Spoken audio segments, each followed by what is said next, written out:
So last week I talked about burnout. And this week I want to talk about writer's block. And I think a lot of people think that that might be the same thing. And I think writer's block can lead to burnout, but I think writer's block is definitely something different. It's where you're like on top of the world, you're writing, you're feeling great, and then bam, you hit a wall and you literally can't write anymore. So today I want to give you a little insight into how to deal with writer's block during each phase of the writing process. Hi, my name is Jennifer Gregson. I'm a young adult indie author who has 3 books on the market and is currently working on her first urban fantasy series. So writer's block sucks, and it is not fun. It is not easy, but I want to tell you that there are ways to get over it for each phase. And I really do think that dealing with writer's block is different depending on the phase you're in. So let's just start. If you are in the drafting phase, right, you are working on a first draft and you hit writer's block, you hit a wall, I think the most fun and easy way is to take a break, get out a notebook, open up a notes app or a different document, and start journaling as if you are one of your main characters. Now, if you write in multiple POVs, multiple point of views, then you can do this exercise with all of your characters, or maybe one is enough.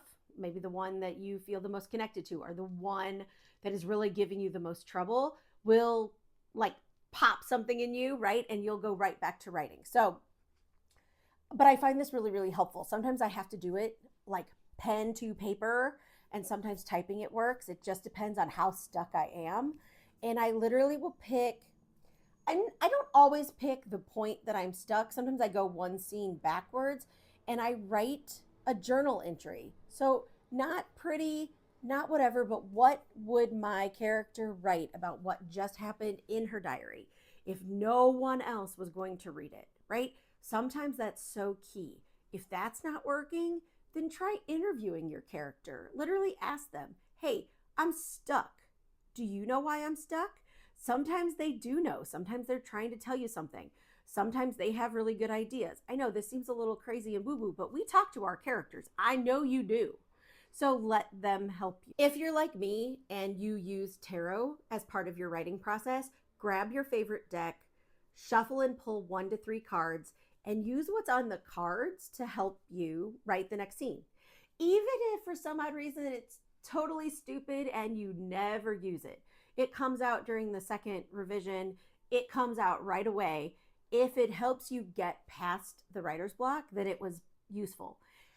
So if you pull a card, let's say you pull a card that has a bunny rabbit somewhere in the foreground and you decide to use a bunny rabbit in the scene. If that helps you get over the hump and you can keep going with your story and you need to cut that later, fine. But you never know. You may find something that works. You may find something that unlocks a whole part of your story you didn't even realize. I love using tarot in this way. I know I have a video about this somewhere. If I find it, I'll put it up in the cards. But this is the best place that I have found to use tarot when I hit writer's block in that drafting phase.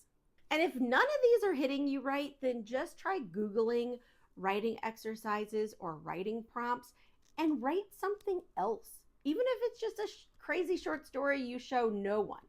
Even if it's just something you do and you rip up and throw away, it might help.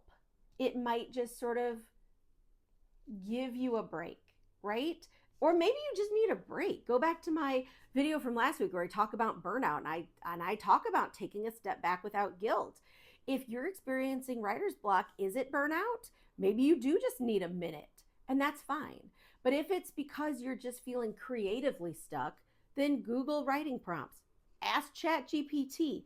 I know there's a lot of controversy around AI, and I get all of it. But for this kind of stuff, I think AI is really helpful. Ask ChatGPT, tell it you're stuck, and ask it for some fun writing prompts. You don't have to give it any of your actual writing. You can just say, hey, I'm having writer's block and I really need some help. Give me 2 to 3 writing prompts and see which one you like. And just, like I said, if you write it and you throw it away, fine, that's fine. I've done that. I've done that so many times, but it helps get over the hump. Okay, let's say you got through the drafting phase just fine.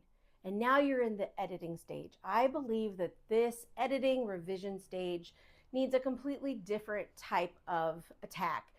I think you cannot write through writer's block at this stage. I think what you actually need to do is take a step back. I think you need to, if you watch my burnout video, I think you need to do other creative things sort of surrounding your book to help you get through writer's block. So some of the things I like to do is make a playlist. You can do this on any of the music apps, Spotify, Amazon Music, Apple Music. You can make mock-up book covers. You can do vision boards on Pinterest or an actual vision board with magazines and glue. One of the other things I like to do is make maps. So if you are doing a giant fantasy world, you're going to need that anyway. This is a perfect time to do that. But even if you're doing a real world setting, so my first book was set in New York. She was an artist. She had a giant artist loft, and I kept getting kind of confused as to how the storage rooms worked. And so I looked up blueprints, I looked up schematics, and I very roughly drew some stuff when I was feeling stuck, and it really helped. Maps, you can screenshot Google Maps, you can go and get an atlas if that helps. I would just say that if you're feeling stuck, this is the kind of stuff that you can do to sort of stay in the creative world of your book, but not write, because sometimes you just need a break. If you watched the burnout video from last week, sometimes it's okay to take a step back and to rest without guilt, especially if you're feeling writer's block, especially if you're feeling just creatively gunked up. And one of the other things that I like to do, which I know is super silly and probably because I was a theater major, but act out your scenes. If you feel silly, if you're worried, do it when no one else is home, unless you have a partner like mine who is also a theater guy, and then, get them involved. But just, turn on something like this so that you can record things later. Like if you come up with something cool, you can write it down later, or even like a voice memo will work. But if you do a voice memo, make sure you do different voices. If you're doing this, you can say before you start, hey, this is character A and this is character B, and then you can like shift the weight or put on a hat and take off a hat, like we used to do as kids with the paper. Okay. So I would act it out. If you're feeling silly, do it when no one else is home. Send your kids off on an adventure with another adult and, give yourself even just a half an hour. If you have writer friends that don't mind being silly with you, get them on a Zoom call, sort of get them up to speed about who the other character is that they're playing, tell them where you're stuck, and just riff off of each other. It's really fun. And sometimes you come up with stuff that you wouldn't have thought of otherwise, and you can just keep on writing. Okay, let's say you are trekking, you have gotten through the drafting phase, you have gotten through the editing and revision phase. Your book is so close. You are in what I call the production phase, right? This is where you're formatting, you're getting all those details, you're trying to pick out categories and keywords. Writer's block looks different here because you're not actively writing anymore, but it's still that feeling of there's too much to do, or I don't know what to do, or I literally can't make any more decisions, right? This is a different phase. And I think it needs something different. You are at the finish line, and I feel like sometimes writer's block comes from a place of fear of the unknown, fear of failure, fear of success. That imposter syndrome starts creeping up. And I think one of the best things that you can do, and I have done this and I love this, write a love letter to your book. Not to the characters, although that can definitely come in, but literally to the book, to the journey that this book took you on, from who you were then to who you are now. Write a love letter.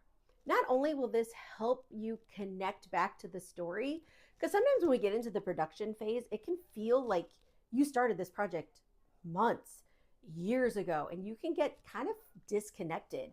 And so you start feeling nervous because you have to talk about a book that you're not connected to anymore. Maybe you've already started another project.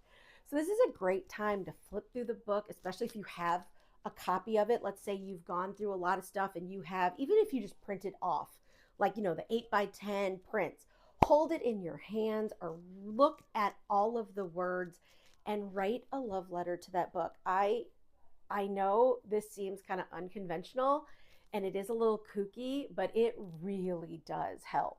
It's one of the things that helped me with my second book. I had to throw out 70,000 words. I had to rewrite that book so many times. And by the time I got to the end, I started to feel really nervous. There was so much fear behind the launch. And I did that. I wrote a love letter about how throwing away 70,000 words actually made me a better writer, how I feel more confident just overall. And I went into that launch feeling really good. And it was like night and day. So try it and let me know what you think. So I would love to know, if you have been in this game for a while, what is your favorite way to get through writer's block? And I want to know, do you approach it differently when you are in different stages, or do you have like one thing that always works regardless? I would love to know, so drop it in the comments below. And I make videos every Friday, so if that sounds cool, subscribe, and I will see you next week.